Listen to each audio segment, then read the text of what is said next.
Apocalipsis capítulos 1 al 3. Ya estamos casi terminando la Biblia y Apocalipsis es el último libro.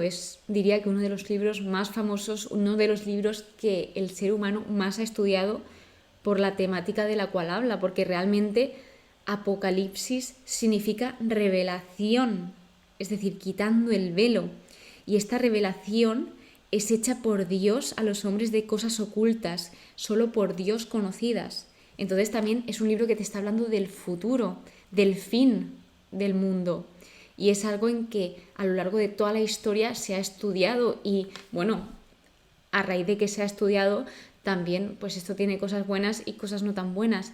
Y es que en diversas, por así llamarlo, secciones, religiones, sectas, han incluso fijado una fecha de cuándo va a ser el fin de los tiempos, cuando Jesús nos dijo que ni siquiera él mismo la sabía, que el único que conocía esa fecha era el Padre, y no va a haber nunca nadie en la historia, que no sea Dios, que venga a decir la fecha, solo la conoce el Padre. Por eso, una de las cosas que más advertía Jesús era sobre los falsos profetas, que tuviesen cuidado de todas estas personas que venían hablando en nombre de Dios, pero realmente no venían hablando en nombre de Dios, sino que venían hablando en nombre suyo. Y esto es por lo que es bueno siempre formarnos, estar atentos, saber discernir si algo viene de Dios, no viene de Dios, y sobre todo, si la Biblia es la palabra de Dios y Dios es verdad y siempre nos está mostrando la verdad, nos guste o no nos guste, Dios es objetivo, nos muestra la verdad. Pues, ¿qué menos que leer esa verdad, esa palabra de Dios que nos abre los ojos, que nos da claridad? Una de las cosas que nos enseña también es que Dios es luz y Dios quiere que vivamos en la luz, que vivamos en la verdad, que vivamos también en la justicia, es decir, que vivamos bien, que vivamos en plenitud.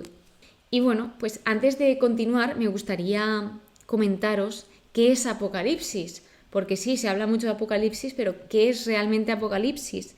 Según la Real Academia de la Lengua Española, en su definición, también indica que viene del griego, de la palabra revelación, y Apocalipsis es el fin del mundo.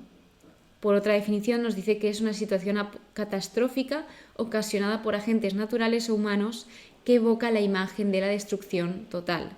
Entonces, teniendo esto en mente, pues vamos a meternos un poquito más en ello. El autor de Apocalipsis es Juan, que Juan recibe su mensaje, todo lo que está escrito lo recibe en forma de visiones, y fue compuesto este libro durante el reinado de Domiciano, hacia el año 95 después de Cristo. Este es el cierre del Nuevo Testamento, pero no nos olvidemos que en el Antiguo Testamento también tenemos un libro de género apocalíptico, que el género apocalíptico está dentro del género profético, y este libro es el libro de Daniel, donde algo importante que comentar, que ya lo comentamos cuando estudiamos el libro de Daniel, es que Jesús usó Daniel para describir a los líderes de Jerusalén, y es más, Juan, el autor de Apocalipsis, adaptó Daniel para describir a Roma y a todos los imperios futuros. Entonces esto es importante, ya que Apocalipsis está arraigado al Antiguo Testamento. Hay más de 500 alusiones y de los versículos que tiene, 278 de 404 hacen referencia al Antiguo Testamento. Esto es aproximadamente un 70% de Apocalipsis apunta al Antiguo Testamento. Entonces, Apocalipsis está escrito en un periodo de violentas y crueles persecuciones contra la iglesia naciente, la iglesia que acababa de nacer. Es decir, Jesús crea la iglesia, o sea, da paso al inicio de la iglesia cristiana y, pues fijaos que desde Jesús hasta ahora no había pasado tanto tiempo, era el inicio de la iglesia y por ello había muchas persecuciones hacia los cristianos. Es en gran medida un texto de consuelo que busca levantar el ánimo de los cristianos que padecen tiempos difíciles. Muchas veces cuando escuchamos Apocalipsis nos asustamos, decimos, ostras, qué miedo, porque tú puedes leer Apocalipsis y decir, aquí hay cosas que dan un poco de yuyu. Sin embargo, si lees bien Apocalipsis y si realmente eres una persona justa, eres una persona, no una persona justa, sino una persona que siempre busca la justicia y siempre busca hacer el bien, porque obviamente no somos perfectos. Pues si eres una persona así, este libro te tiene que dar esperanza en que Dios va a hacer justicia con todos aquellos que no han sido justos. Y también con los justos, obviamente, pero lo que muchas veces tenemos en mente es ¿por qué no se ha hecho justicia en este caso? ¿O por qué los malos siempre se salen con la suya cuando esto no es verdad? Esto es lo que nos muestra Apocalipsis. Puede que en un principio, aparentemente, se vea eso, de que se han salido con la suya. Sin embargo, esto no es así. Y esto es lo que viene a mostrar Apocalipsis, de que al final Dios hace siempre justicia en el momento indicado. El mensaje central es Jesucristo ha vencido al mundo. Tema, revelación sobre Jesucristo, es decir, este libro le pertenece a Él. Él es quien hace la revelación y es la persona revelada por el libro, Jesucristo. Nos desvela la consumación litúrgica de la historia humana en Jesucristo. Y una de las cosas que más se usa en Apocalipsis son los símbolos, por lo que debemos de intentar, en la medida que podamos y en la medida de nuestro conocimiento, traducir los símbolos en ideas, que esto era también porque en aquellos tiempos pues los cristianos se solían comunicar por simbologías que ellos entendían entre ellos. ¿Qué pasa? Que esto a lo largo de los tiempos ha sido más costoso interpretarlo por nosotros porque nosotros es muy complicado que entendamos esta simbología si no nos metemos a indagar, si no nos metemos en un estudio, porque es muy difícil. Son símbolos que dices, ¿qué? O puedes pensar que está hablando de forma literal cuando te está hablando en símbolo. Así que, ante todo, es un escrito de circunstancias, como os comentaba, destinado a levantar y afianzar la moral de los cristianos. Es el único libro con visiones proféticas directas tras la venida de Cristo, hablando del Nuevo Testamento, que es donde viene Cristo. Básicamente, como os comentaba, el mensaje central también viene a ser que el bien vencerá al mal, y que Cristo ya ha vencido, o sea, Cristo no tiene que volver a venir a vencer, Cristo volverá a venir, pero no a vencer porque Él ya ha vencido, Él en la cruz vence al mal, vence al mundo. Entonces, casi todo el rito de la misa tiene reflejo en este libro. Si os dais cuenta, si leéis Apocalipsis, muchas de las frases que se dicen en Apocalipsis se dicen en misa, y la misa es un anticipo del cielo. Entonces, pues ya indagando en lo que son los 3 primeros capítulos, empieza con un prólogo donde empieza diciendo que es la revelación de Jesucristo confiada por Dios, es decir, para ser vista, no escondida, a sus siervos. Dichoso el que lea y los que escuchen estas palabras. Diría que es el primer y el único libro que dice que dichoso quien lo lea y escuche. O sea, ya no te dice estudiar, que obviamente también, pero dichoso quien lo lea y escuche. Envía a su ángel a Juan, que Juan era un testigo veraz, y lo envía para comunicarle todo esto que él va a ver y que debe de escribir.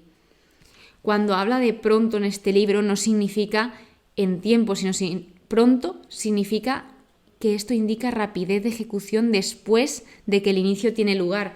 O sea, quiere decir que se va a ejecutar de una forma rápida, pero no quiere decir que se va a ejecutar pronto, dentro de una semana, dentro de 3 días, no. O sea, que se va a ejecutar pronto, rápido. Y empieza con las cartas a las 7 iglesias de Asia. Asia era una provincia romana y es la parte oeste de la Turquía moderna. La estructura que sigue es una alabanza, un reproche, también es un llamado a la conversión y una promesa al vencedor. O sea, sigue esta estructura normalmente fija cuando va hablando de cada iglesia.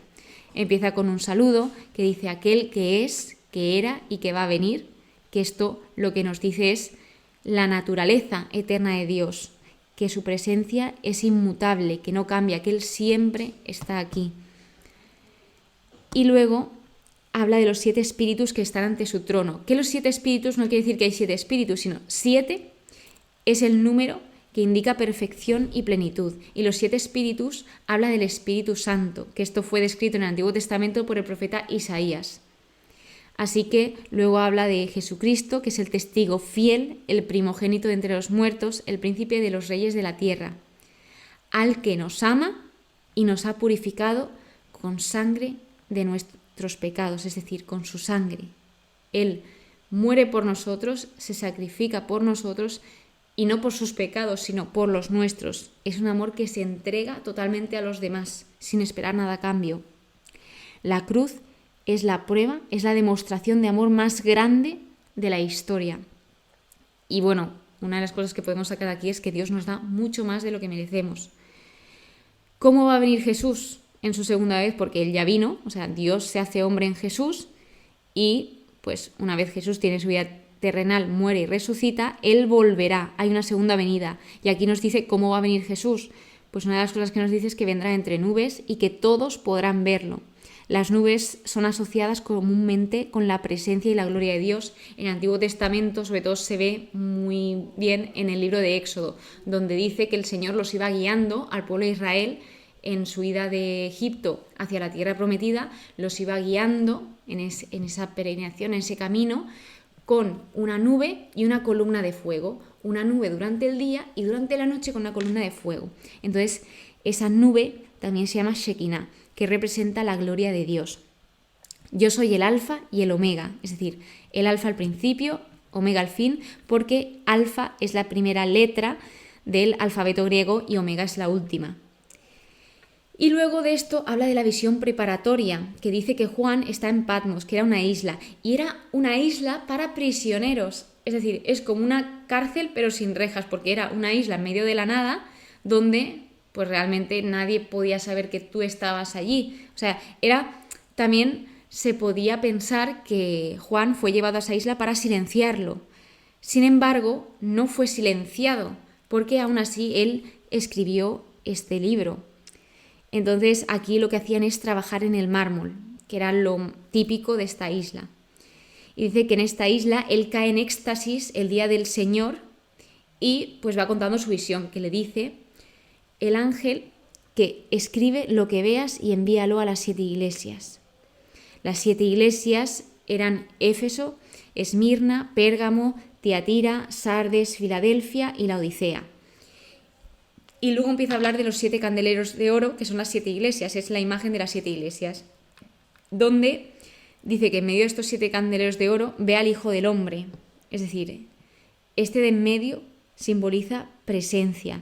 Y aquí lo que podemos ver es que el Hijo del Hombre está cuidando a esos 7 candeleros de oro que es su iglesia. Jesús se coloca como el centro de la iglesia, en medio de esos 7 candeleros. Así que vemos cómo nosotros, que somos parte de esa iglesia, solo exhibimos la luz, es decir, solo mostramos esa luz, pero esa luz no viene de nosotros, sino que esa luz viene de Jesús, porque Jesús es quien nos provee esa luz, quien produce la luz, por así decirlo. No somos nosotros somos portadores de esa luz, la iglesia es portadora de la luz de Cristo. Así que empieza a describir el Hijo del Hombre, su aspecto, ¿no? Dice, el Hijo del Hombre lleva una túnica y un cinturón de oro, que la túnica simboliza una persona de gran dignidad y autoridad. Y bueno, el Hijo de Hombre lo que está hablando es de la naturaleza divina de Dios. Dice, en la forma de pensar judía, el ser hijo de una cosa significaba que tú tenías la naturaleza de esa cosa. Por eso Jesús tiene esa naturaleza divina. A pesar de ser completamente hombre y completamente Dios, pues él, pues eso, es completamente hombre y completamente Dios. Y habla de que en la mano derecha tenía 7 estrellas, que las 7 estrellas eran los ángeles. Y aquí habla de esa autoridad. Luego, la boca dice que tenía una espada de 2 filos, que esto simboliza la palabra de Dios. Luego, su rostro brillaba como el sol. Los ojos se asemejaban a llamas de fuego, que el fuego era un símbolo que indicaba juicio. Luego, sus pies parecían metal precioso acrisolado en el horno.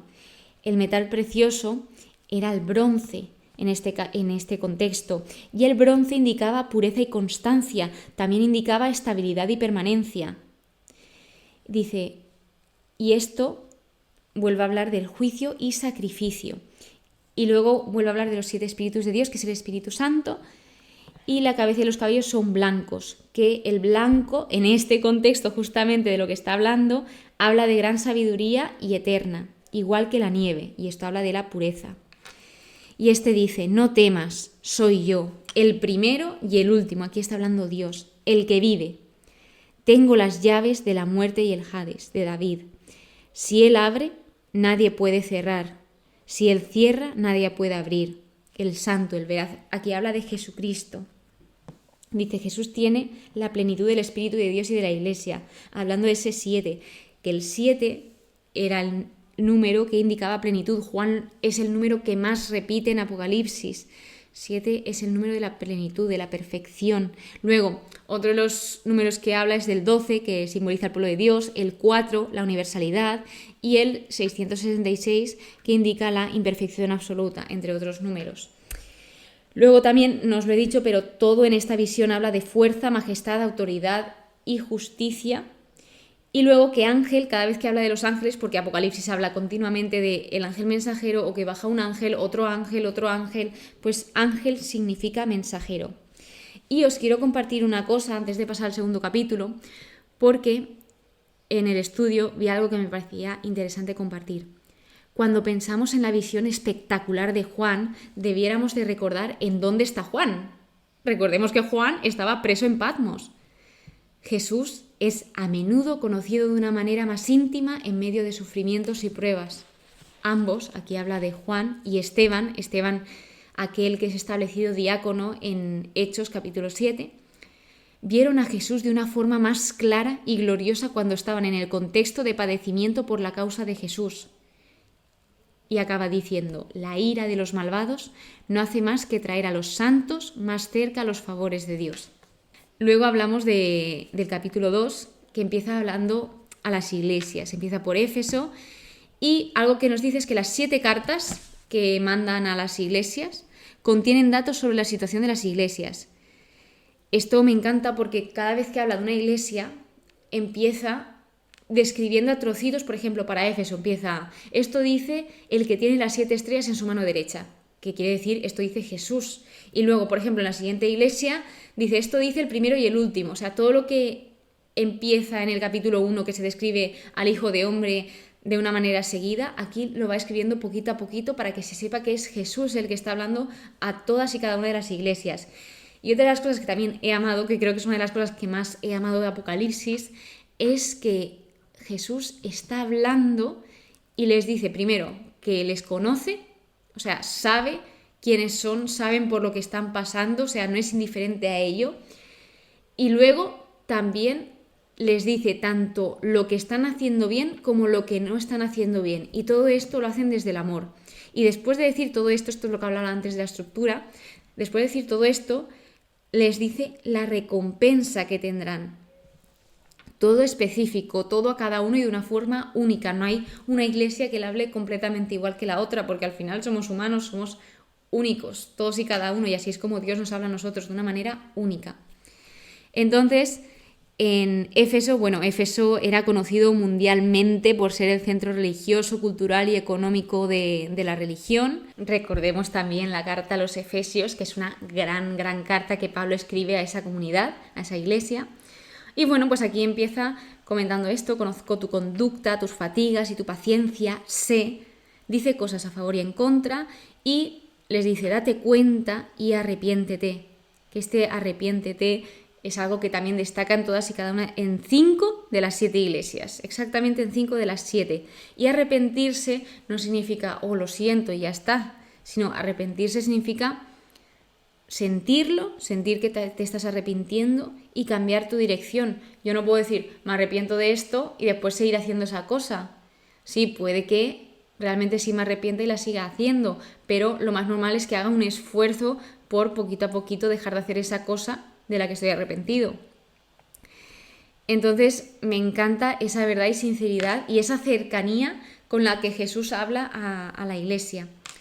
Y dice su frase, que esto suena y resuena en los evangelios, el que tenga oídos que oiga lo que el Espíritu dice a las iglesias. Así que bueno, pues para cada una esa recompensa, por ejemplo en este caso dice, al vencedor le daré a comer del árbol de la vida, que está en el paraíso de Dios. Recordemos Génesis, el árbol de la vida, que esto luego al final también vuelve a hablar Apocalipsis de este árbol de la vida. Entonces, pues bueno, en este caso lo que debían de hacer era vencer la frialdad de sus corazones y la falta de amor. Que esto también nos pasa a nosotros, tenemos una dureza de corazón increíble y pues lo que Jesús quiere es ablandarnos ese corazón y que recibamos, que queramos recibir al amor, el amor que Él nos quiere dar y esa felicidad, esa plenitud. Luego nos habla de Esmirna, que Esmirna era una ciudad rica y de grandeza comercial, era grande, hermosa y era una orgullosa ciudad. Lo que sucedía aquí era que había mucha idolatría, adoración al emperador romano, o sea, habían hecho también del emperador romano un ídolo.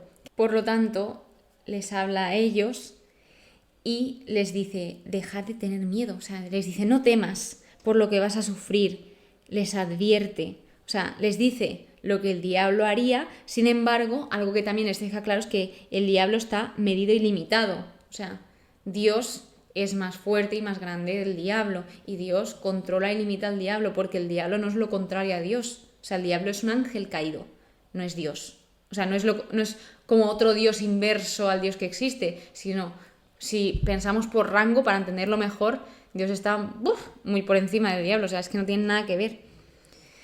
Entonces, esta es una de las únicas iglesias que sobrevive, que no tiene nada en contra, o sea, que tiene una actitud esencial, porque a pesar de toda la idolatría que había y de la adoración al emperador romano, ellos se mantenían firmes, aunque obviamente pues tenían esto, ¿no? Pues tenían miedo por lo que les podía pasar, y Jesús viene a dar esas palabras de consuelo, ese no temas, mantente fiel hasta la muerte y te daré la corona de vida. Algo que hacían también aquí es que abusaban de los cristianos. Habla también Jesús de su pobreza, aunque ellos eran ricos. O sea, aparentemente eran pobres, pero internamente eran ricos. Y aquí les dice, al vencedor no sufrirá daño en la muerte segunda. La muerte segunda es la muerte total y definitiva. Luego la tercera iglesia es Pérgamo, que era la capital política de la provincia romana de Asia Menor. Era notable por la cultura y la educación. En Pérgamo había una de las más grandes bibliotecas, o sea, que era una ciudad que solía formarse en la medida que podía. Ciudad extremadamente religiosa. Aquí menciona una persona en concreto, que es Antipas, que dice, mi testigo fiel, a quien mataron entre vosotros, ahí donde habita Satanás. O sea, Antipas significa en contra de todos, es decir, que seguramente él defendiese a Cristo, que era totalmente lo contrario a lo que la sociedad que le rodeaba hacía. Y bueno, luego habla de la doctrina de Balaán, que esto nos recuerda a la historia del Antiguo Testamento, que Balaán, aquí hablaba de esto porque Balaán era el prototipo de todos los maestros corruptos. Luego recordamos que también habla de Balac, que mandó Balaán a Balac a poner tropiezos al pueblo de Israel, que Balac era el rey de Moab. Y luego habla de la idolatría. O sea, esto era lo que estaban haciendo las personas de ese pueblo, seguir esa doctrina, y también la doctrina de los nicolaitas, que los nicolaitas eran una secta mal conocida de tendencias paganas en materia de moral y culto. Así que lo que les invita a hacer es arrepentirse. Luego aquí, hablando de la recompensa de esta iglesia, dice, al vencedor le daré maná escondido. El maná era la provisión que Dios le daba a su pueblo en el Éxodo, o sea, ese pan. Y en este caso habla del sustento del reino celestial. Le daré el maná y también una piedrecita blanca sobre la que irá grabado un nombre nuevo que en él nadie conoce salvo el que lo recibe. Es decir, ese nombre nuevo expresa la renovación que nos hace dignos del reino, y esa piedrecita blanca es la señal de admisión en el reino. Luego esa piedra blanca también habla de la seguridad de bendición y de las insignias de amistad y alianza, y el nombre nuevo muestra qué relación íntima tenemos con Dios. Luego la iglesia 4 es Tiatira, que era la ciudad más pequeña y menos importante de las 7 que se nombran. Era el centro de negocio e intercambio bastante importante, y de esta ciudad era Lidia, que se nombra en Hechos de los Apóstoles, en el capítulo 6. Bueno, pues de Tiatira habla de caridad, fe, espíritu de servicio y paciencia. Estas son 4 grandes cualidades esenciales, y les estaba pues diciendo aquello que ellos tenían. Pero toleran a Jezabel, que Jezabel era una profetisa, era un patrón del Antiguo Testamento, uno de los personajes más malvados, que engañaba a sus siervos, a los siervos de Dios. Y Jezabel, pues básicamente lo que simboliza es el centro de corrupción en esa iglesia. Así que a pesar de todo lo bueno que tenían este pequeño inconveniente. Así que lo que dice es, lo que nos muestra es que Dios siempre nos da muchas oportunidades y que tiene paciencia con y por nosotros. Y cuando digo muchas, son muchas. Así que debemos de aprovechar ese tiempo que Dios nos da para arrepentirnos, porque si Dios nos avisa y nos dice arrepiéntete, es porque nos está dando una oportunidad, porque si no Dios ejecutaría ese juicio y ya está. Pero te está diciendo arrepiéntete, te está diciendo esto es lo que haces bien, esto no lo haces bien, pues intenta redirigir tu dirección hacia el bien. Entonces realmente nos está dando una gran oportunidad y nos está queriendo, porque cuando alguien te quiere te dice las cosas, tanto las buenas como las no tan buenas. Yo soy el que sondea los riñones y los corazones, y que os daré a cada uno según vuestras obras. Ojo con la importancia de las obras, en general en la Biblia, pero en Apocalipsis lo remarca como nunca. Aquí los riñones muestran los sentimientos, la emoción, y los corazones muestran los pensamientos, el intelecto. Entonces está diciendo que es Dios quien sondea los sentimientos, las emociones y los pensamientos, el intelecto. No solo una cosa, sino que los dos en conjunto, los sentimientos y los pensamientos. Y aquí habla de mantener firmemente lo que ya tenían. Es decir, si tú tienes estas 4 cosas, mantente firmemente en eso que ya tienes, en eso bueno que tú tienes. De modo que aquí cuando habla de la recompensa, habla de al que se mantenga fiel a mis obras. Hasta el fin le daré poder, lucero, estrella de la mañana, que aquí también se traduce como esto, sobre las naciones. Y aquí habla de la esperanza entre la idolatría e inmoralidad.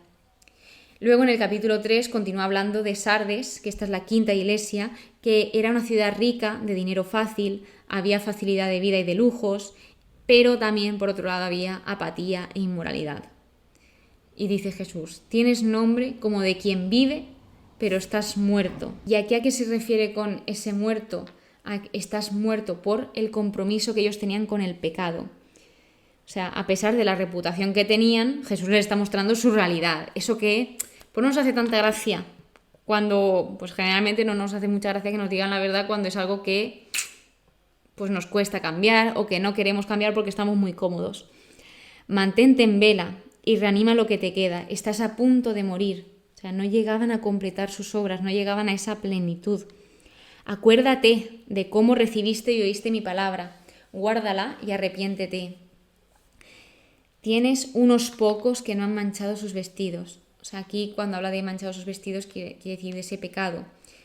Y aquí quiero aclarar que como el pecado es expresado bajo la noción de la desnudez, la santidad es expresada bajo la noción de las vestiduras. Y en específico, Apocalipsis también habla de las vestiduras blancas, que el blanco lo que simboliza es el triunfo final del creyente en Jesús. De esta iglesia, ¿qué más decir? Pues que debemos estar alerta con nuestro éxito, porque el éxito muchas veces nos hace indiferentes y corruptos. Debemos estar velando en esos puntos fuertes que tenemos, pero no confiarnos, que esto también tiene relación con la antigua ciudad. Así que, la recompensa y la promesa que se les da a esta ciudad es que al vencedor será revestido de blancas vestiduras y no borraré su nombre del libro de la vida, sino que me declararé a su favor. Esas vestiduras blancas simbolizando la purificación y el triunfo. Entonces, luego continúa con Filadelfia, la iglesia número 6, que Filadelfia significa amor fraternal. Era la ciudad más joven y era el origen misionero del helenismo. Entonces esta ciudad era próspera y de ella sabemos que era como una pequeña Atenas por sus hermosos edificios, también que tenía terremotos frecuentes, entonces esto implica evacuaciones frecuentes. Luego también se habla de la puerta abierta, que esto es un llamado a evangelizar, a aprovechar la oportunidad de esa puerta abierta. Y de Filadelfia nos dice que has preservado mi recomendación de ser paciente. También yo te preservaré, es decir, han escuchado a Dios, entonces Dios les recompensa por esa escucha, promete protección. Dios recompensa a sus fieles, que esto vemos como es verdad en este ejemplo. Vengo pronto, es decir, le está invitando a prepararse. Mantén con firmeza lo que tienes, para que nadie te arrebate tu corona. Qué importante es aquello que tenemos y aquello que es bueno, seguir guardando, seguir cuidando de ello, porque muchas veces a lo mejor lo tenemos y como es algo tan habitual en nosotros, lo vamos dejando de lado hasta que probablemente desaparezca. Entonces, qué importante es cuidar tanto lo que tenemos como prepararnos para aquello que queremos recibir.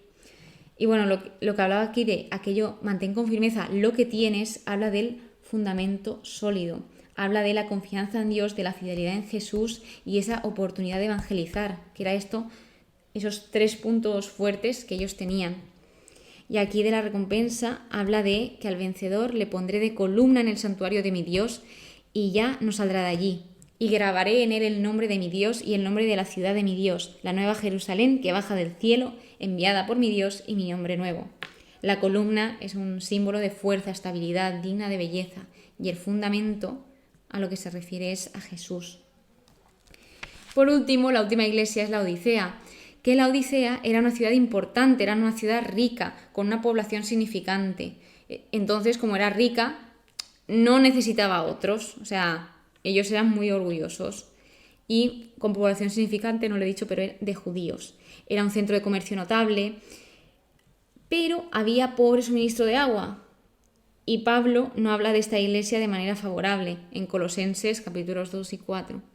Entonces, dice, así habla el Amén, el testigo fiel y veraz, el principio de la creación de Dios. O sea, aquí vemos como Él es el gobernante, la fuente, el origen de toda creación. Jesús es la personificación y la afirmación de la verdad de Dios. Ojalá fueras frío o caliente, eres tibio. O sea, entonces, cuando nosotros tenemos confianza propia, esto implica ese compromiso tibio. Al intentar ser ambas cosas, frío y caliente, esto termina en nada. Porque si intentamos tener un pie en un sitio y otro pie en otro, realmente no estás en ningún sitio. No estás ni en uno ni en otro. Estás ahí tibio. Dices, soy rico pero eres pobre. Cómprate un... Ostras, es que esto me hizo mucha gracia. Dice, cómprate un colirio para recobrar la vista. La sanidad de su vista espiritual pues traería esa vista que ellos no estaban viendo, que estaban cegados. Yo reprendo y corrijo a los que amo. O sea, aquí está hablando de ese afecto personal, un afecto personal muy intenso. Sé ferviente y arrepiéntete. Ten en cuenta que estoy a la puerta y voy a llamar. Y si alguno oye mi voz y me abre, entraré en su casa y cenaremos juntos los dos. Aquí habla de responder a su llamado. Cuando uno oye la voz de Jesús y abre, está respondiendo al llamado de Dios. Entonces, si tú abres a Jesús, Él entra. Si no abres, Él no va a entrar. Es muy caballeroso. Y también habla de cenaremos juntos los dos. Vemos esa intimidad que preludia ese festín mesiánico. O sea, lo que Jesús quiere, lo que se ve en este versículo, es que Jesús quiere una relación profunda, quiere una relación íntima con nosotros. No está diciendo juntos los 750 millones de personas. No, o sea, está diciendo, cenaremos juntos tú y yo, cenaremos juntos los dos. O sea, Él quiere una relación única con todos y cada uno de nosotros. Obviamente es importante que la iglesia esté unida, porque Cristo es la cabeza y la iglesia es su cuerpo. Entonces es precioso el cómo el Señor pues va avisando, también Él mismo se va presentando. Yo soy así, de esta manera, hago estas cosas y las demuestra, al igual que conoce a su pueblo, conoce a su iglesia, y esto es lo que nos viene a demostrar, y cuida de su iglesia, se preocupa por ella, quiere protegerla, quieren que sean felices, o sea, les corrige. Y no corrige para que ellos decaigan, sino todo lo contrario. Él corrige porque ama. Cuando alguien te corrige es porque te ama. Y Jesús, algo que le diferencia de todos nosotros, es que Él corrige con amor. Así que pues esto ha sido los 3 primeros capítulos de Apocalipsis. Mucha información, muchos símbolos, muy pero que muy intenso.